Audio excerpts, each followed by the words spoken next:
हाँ जी बच्चे, next question is measures to correct excess demand की। एक्सेस डिमांड जब होती है ना, मतलब क्या है, इन्फ्लेशनरी गैप वाला है ना। जब होती है तो क्या करना चाहिए? ठीक है, सबसे पहले हमने कहा कि there are two kinds of measures. Number one is physical measure and number two is monetary measures. अब फिजिकल मेजर्स की एक्सेस डिमांड को करेक्ट करना है, ठीक करना है ना। तो फिजिकल मेजर्स क्या अपनाएं पहले? एक्सेस डिमांड मतलब कि हमारी डिमांड इज़ ग्रेटर, है ना, देन आर सप्लाई।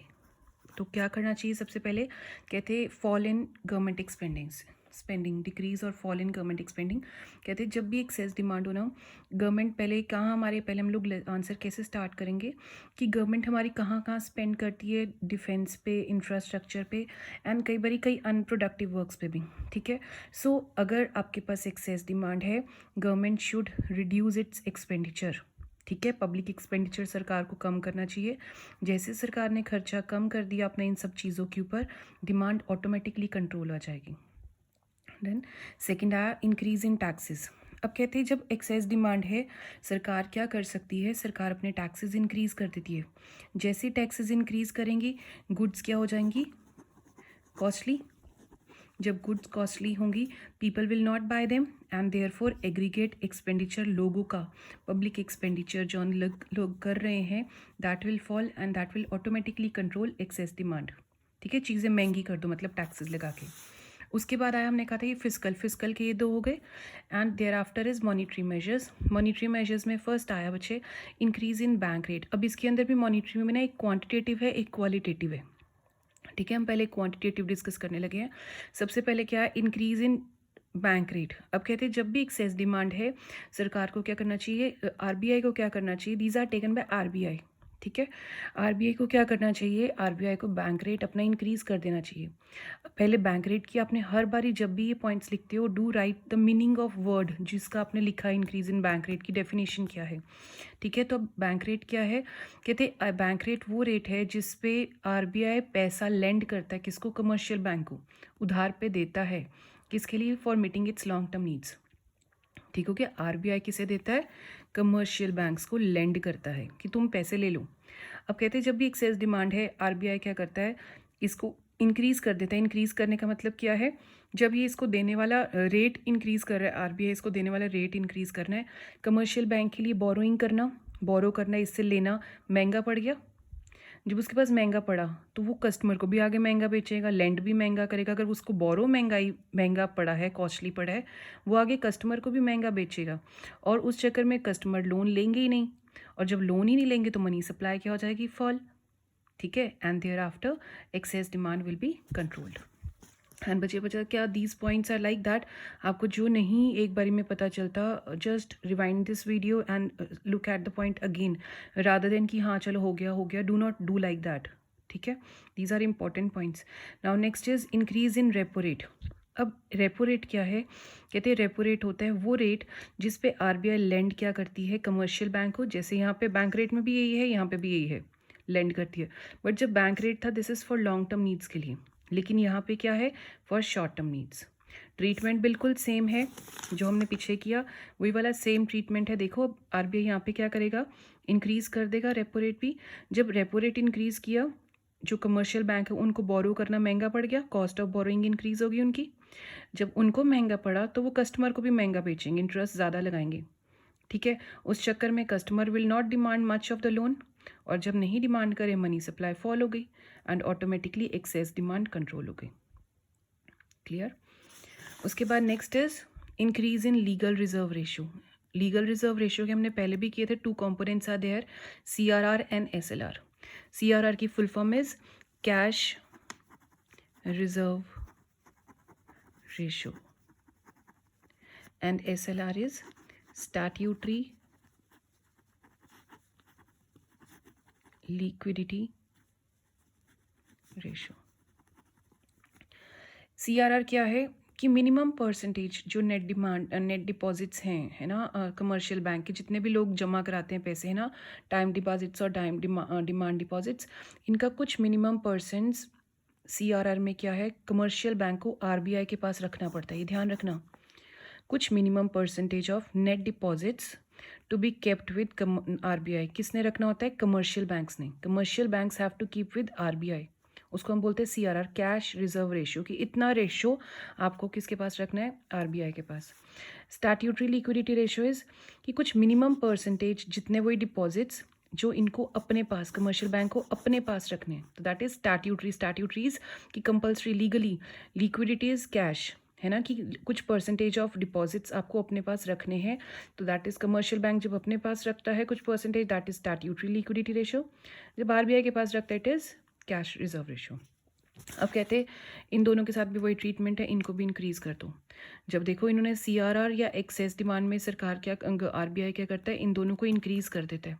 जब इंक्रीज़ किया RBI के पास, क्योंकि ये हम RBI के पास रखना है, ये अपने पास रखना है, तो अपने पास जब रखना है तो लोगों को बेचने के लिए तो पैसा कम हो गया ना, आपको लेंडिंग के लिए पैसा कम पड़ गया। अब जब लेंडिंग के लिए पैसा कम है तो आप क्या करोगे, मनी सप्लाई, लोग मार्केट में आप लोन महंगा बेचोगे लोगों को। जब लोगों को महंगा बेचोगे मनी सप्लाई होगी नहीं मार्केट में, लोग पैसा ही नहीं मतलब लोन ही नहीं लेंगे, and thereafter excess demand will be controlled. Now next is open market operation. Open market operation का मतलब क्या है बच्चे, सेल और purchase of securities in open market by RBI। RBI क्या करता है, मार्केट से सिक्योरिटीज, शेयर्स, बॉन्ड्स वगैरह खरीद लेता है, ठीक है। अब कहते हैं ओपन मार्केट ऑपरेशन का यहाँ पे क्या, एक्सेस डिमांड के अंदर कहते हैं जिस टाइम भी क्या नाम है एक्सेस डिमांड है, उस टाइम RBI क्या करती है, अपनी सिक्योरिटीज़ कमर्शियल बैंक को सेल कर देती है, ठीक है। जब सिक्योरिटीज़ सेल की इसने इनको, कमर्शियल बैंक को, बैंक के पास, कमर्शियल बैंक के पास क्या हो गए, उनकी सेल जब इंक्रीज़ हुई, रिजर्व्स इनके कम हो गए, क्योंकि इनको रिटर्न में क्या पे करना पड़ा, पैसा पे करना पड़ा। जब सेल ज़्यादा हुई, सेल की ज़्यादा, इनके पास रिजर्व्स कम हो गए, क्योंकि जब सेल करोगे तो पैसा दोगे आप RBI को वापस। जब RBI को पैसा दिए, अपने पास कमर्शियल बैंक के पास पैसा कम रह गया। जब उनके पास पैसा कम रहा तो मनी सप्लाई कम हो गई। तो अगर मनी सप्लाई कम है तो क्रेडिट क्रिएशन या एक्सेस डिमांड क्या हो जाएगी, कंट्रोल हो जाएगी। Hope I am clear till this. उसके बाद आया बच्चे next point, increase in reverse repo rate. अब कहते हैं रिवर्स रेपो रेट, पहले रेपो रेट था, अब रिवर्स रेपो रेट, मतलब ऑपोजिट है इसका। अब रिवर्स रेपो रेट क्या है, कहते हैं वो रेट ऑफ एक्सचेंज बच्चे जहाँ पे कमर्शियल बैंक अपने कुछ पैसा किसके पास रख सकती है, RBI के पास, ठीक है। अपने रिजर्व जब उनको लगता है कि हाँ प्रॉफिटेबल है, तो कमर्शियल बैंक अपना कुछ सरप्लस फंड्स किसके पास रख देती है, RBI के पास। अब जब एक्सेस डिमांड होती है ना, एक्सेस डिमांड में ये रेट क्या किया जाता है, RRR रेट इंक्रीज़ किया जाता है। इंक्रीज़ होने का मतलब क्या है कि कमर्शियल बैंक अपने पास पैसा नहीं रखती, किसके पास रख देती है, RBI के पास। जब RBI के पास पैसा रखा तो RBI के पास सरप्लस फंड ज़्यादा हो गए और कमर्शियल बैंक के पास क्या हो गए, कम हो गए। तो जब उनके पास ही नहीं है पैसा, मनी सप्लाई मार्केट में कम हो जाएगी, ठीक हो गया। And so access demand will be under control. तो मतलब commercial bank will keep more reserves. अगर RR ये रेट ज़्यादा है ना रेशियो, तो commercial bank will increase their surplus fund with RBI। तो उनके खुद के पास, RBI के पास उन्होंने अपने रिजर्व्स रख दिए ज़्यादा, क्योंकि परसेंटेज ज़्यादा पे रखे, बट अपने पास कम है। अपने पास कम है तो मनी सप्लाई भी कम हो जाएगी, मार्केट में देने के लिए है ही नहीं कुछ भी। क्लियर। उसके बाद आया बच्चे क्वालिटेटिव। पिछले हमने क्वांटिटेटिव थे ये पांचों, अब आया क्वालिटेटिव। क्वालिटेटिव में फर्स्ट आया increase in margin requirement. Margin requirement का बच्चे मतलब क्या है, जितने का आप लोन ले रहे हो माइनस जितने का सिक्योरिटी उसके लिए रख रहे हो आप, इन दोनों का जो डिफरेंस है, लोन जितने का लिया, फॉर एग्जांपल 5 लाख का लोन लिया, बट सिक्योरिटी साथ में 8 लाख की अगर रखी, ठीक है, ये हो सकता है केस, या ये हो सकता है 5 लाख का लोन लिया, सिक्योरिटी रखी 6 लाख, दोनों केस हैं। तो कहते हैं जब भी आपका एक्सेस डिमांड है, RBI क्या कर देता है, ये इंक्रीज इन मार्जिन, इन दोनों का जो डिफरेंस है that is called margin requirement, margin बोला जाता है। तो कहते हैं इसका जौन सा अमाउंट है वो हायर रख देती है, क्योंकि इससे क्या होगा, सिक्योरिटी तुम्हें ज़्यादा रखनी पड़ेगी। 5 लाख का लोन लिया, 8 लाख रुपये का सिक्योरिटी रखनी पड़ेगी, तो 8 लाख के चक्कर में people will not even demand loan. उनको लगेगा यार ज़्यादा सिक्योरिटी रखनी पड़ रही है हमारे को, इसलिए हम लोन बहुत ज़रूरी के लिए रखेंगे, लेंगे, अनप्रोडक्टिव या लीस्ट रिक्वायर्ड के लिए नहीं वो लोन लेंगे, ठीक है। ये देखो RBI increase margin requirement, borrowers will reduce the loan, क्योंकि उनको लगता है कि हमारे को 8 लाख रुपए रखने पड़ेगा, 5 लाख की लोन ले रहे हैं, बट अपने कागजात हमारे को 8 लाख के रखने पड़ रहे हैं, उस चक्कर में लोग रखेंगे ही नहीं, और क्या होगा, एक्सेस डिमांड हमारी कंट्रोल में आ जाएगी। Next is moral suasion. Moral suasion का मतलब क्या है कि सुएशन इज आइदर आरबीआई क्या करता है बच्चे, परसुएड करता है मतलब मोटिवेट कर रहा है, या प्रेशराइज, डांट के प्रेशराइज करता है।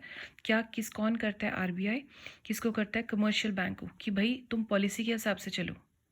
उस चक्कर में वो क्या करता है, कुछ डिस्कशंस करता है, लेटर्स लिखता है, स्पीचेस देता है, हिंट्स देता है किसको, आरबीआई को, और बैंक्स को, कमर्शियल बैंक्स को, कि भाई तुम अनप्रोडक्टिव या स्पेकुलेटिव या नॉन एसेंशियल एक्टिविटीज़ के लिए लोन मत दो।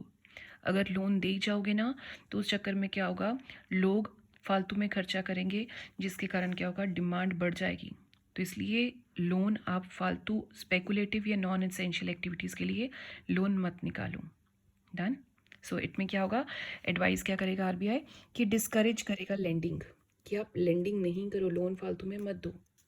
ठीक हो गया। नेक्स्ट आ गया बच्चे selective credit control. Selective credit control का मतलब क्या है, इस टाइम पे आके ना आरबीआई क्या कहता है, क्रेडिट रैशनिंग करो। क्रेडिट रैशनिंग का मतलब क्या है, आरबीआई क्या कहेगा कि आपने जब भी कमर्शियल बैंक को डायरेक्शंस दे देता है कि आपने लोन कब देना है और कब नहीं देना। ठीक है, उनको कहते हैं कि आप कब लोन दोगे और कब नहीं दोगे, कुछ पर्टिकुलर सेक्टर्स में और कुछ सेट पर्पसेस के लिए। तो यहाँ पे क्या कहता है, आरबीआई कहता है कि आप क्रेडिट रैशनिंग करो। रैशनिंग, क्रेडिट रैशनिंग का मतलब कि बहुत सही जगह पे सोच समझ के दिया जाए, और वहाँ पे मत दो जहाँ स्पेकुलेटिव एक्टिविटीज़ है, जहाँ जुए सट्टेबाजी है या शेयर्स वगैरह के लिए, ऐसे जहाँ पे स्पेकुलेशन है, मे और मे नॉट भी आपको गेन हो। तो अगर ऐसी जगह पे अगर लोन दे दोगे तो लोग डिमांड बहुत बढ़ाएंगे, इसलिए कंट्रोल करो, क्रेडिट रैशनिंग करो। So this was all about how to control excess demand. इसी का एकदम opposite is how to correct deficit demand, कि जब डिमांड कम हो जाती है उसे कैसे ठीक करना है। इसको ऑपोजिट करोगे तो आंसर आ जाएगा। उसके लिए अब मैं आपको नहीं कर रही, आप नोट्स में से देखना, एक छोटा सा एक टेबल के थ्रू सारा चैप्टर का ये इसका क्रक्स बता रही हूँ क्या है। देखो बच्चे, पहले हमने कहा फिजिकल मेजर्स है एंड मॉनिटरी मेजर्स, दो मेजर्स है।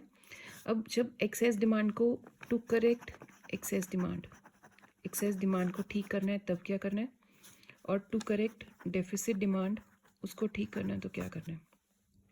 इसलिए टेबल बनाया सो दैट जब आपका 1 मार्क्स के क्वेश्चन आते हैं पूरा सोचो मत, सीधा स्ट्रेट अवे आंसर हो आपका। अब फिजिकल में हमने दो किए थे, गवर्नमेंट स्पेंडिंग और टैक्सेस। ठीक है, अब सबसे पहले आया एक्सेस डिमांड में। देखो चलो मैं आपको पहले यहाँ पे थोड़ी सी बात बताऊंगी, आप चाहे इसको क्रैम कहो या अंडरस्टैंडिंग तो हो ही गई है आपको, बट थोड़ी सी क्रैमिंग ताकि क्विक आंसर हम कर सकें। देखो जब भी ये फिजिकल एंड मॉनिटरी मेजर्स हैं, ठीक है, क्वांटिटेटिव एंड क्वालिटेटिव, जिस टाइम भी हमारे पास एक्सेस डिमांड है, खाली गवर्नमेंट स्पेंडिंग, एक्सेस मतलब इंक्रीज, गवर्नमेंट स्पेंडिंग को छोड़ के सब इंक्रीज इंक्रीज इंक्रीज इंक्रीज हो रहा है, सिर्फ गवर्नमेंट स्पेंडिंग को छोड़ के वो डिक्रीज करनी है।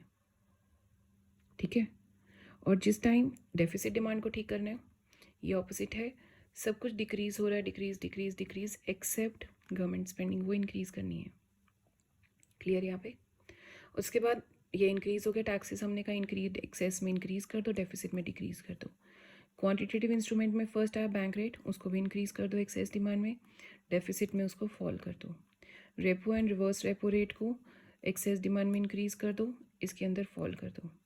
ओपन मार्केट ऑपरेशन में ये ध्यान रखना, ये भी 1 मार्क्स के क्वेश्चन के लिए इंपॉर्टेंट है, जब एक्सेस डिमांड है तो सेल कर दो, जब ये इंपॉर्टेंट है यहाँ पे ध्यान रखने वाली लर्निंग ऐसे ही कर लो, जब एक्सेस डिमांड है तो सेल करनी है सिक्योरिटीज़, जब डेफिसिट डिमांड है तो परचेज करनी है सिक्योरिटीज़। उसके बाद SLR, LRR के अंदर CRR और SLR आता है, इसको इंक्रीज़ करना, एक्सेस डिमांड को ठीक करने के लिए इसको इंक्रीज़ कर दो, डेफिसिट डिमांड को ठीक करने के लिए ध्यान रखना डेफिसिट डिमांड को करेक्ट करना है, ठीक है, करेक्शन के लिए इनकी दोनों की करेक्शन है, जब इसको करेक्ट करना है तो आपको फॉल कर दो। अब क्वालिटेटिव आए, फर्स्ट आया मार्जिनल रिक्वायरमेंट। अब कहते हैं मार्जिनल रिक्वायरमेंट जो लोन और उसका डिफरेंस था, सिक्योरिटी का डिफरेंस, अगर एक्सेस डिमांड ठीक करना है इसको हाई कर दो, डेफिशिएंट डिमांड को ठीक करना है इसे लो कर दो। ठीक है, अब एक्सेस डिमांड के अंदर मोरल सुएशन, परसुएड करते थे, प्रेशराइज करते थे, तो बैंक यहाँ पे क्या करते हैं हम, यहाँ पे एक important word is lending, discourage करना है, इनकरेज नहीं करना, ध्यान रखना, लेंडिंग नहीं करने देना लोगों को, ठीक है, ताकि कंट्रोल आ जाए डिमांड। ठीक है, मतलब कमर्शियल बैंक लेंड ना करें। और यहाँ पे क्या है, जब डेफिशिएंट डिमांड है इनकरेज करो लेंडिंग, जो लोन लेना चाहता है ले ले, खरीद ले, लोन लो, ठीक है। सिलेक्टिव क्रेडिट कंट्रोल में ये क्या कहता है, क्रेडिट राशनिंग करो कि सोच समझ के दो, किस पर्पज़ के लिए देना नहीं देना सोच समझ के दिया जाए, एक्सेस में कंट्रोल करने के लिए। लेकिन डेफिशिएंट को कंट्रोल करने के लिए क्या कहते हैं, विड्रॉ कर लो क्रेडिट राशनिंग, नहीं करने की ज़रूरत, जो जैसे के लिए लोन लेता है let them have loan. Then hope I am clear with all this, ठीक है। Learn this thoroughly because this is very very very important question. Already banking chapter में डिलीट हो गया है, यहाँ पे चांसेस है 6 मार्क्स का क्वेश्चन इसी के ऊपर आ जाए। एंड बिल्कुल आप ऐसे ही करो आंसर जैसे मैंने शो किया हुआ है, बिल्कुल वैसे ही आंसर, इंक्रीज डिक्रीज हर पॉइंट, जौन जौन से पॉइंट्स लिखे हैं इन पॉइंट्स को अगर ऐसे करोगे बच्चे, will get full marks. And you need not have to learn, you just have to understand this कि हाँ ये लॉजिक क्या है, ठीक है। ओके बच्चे।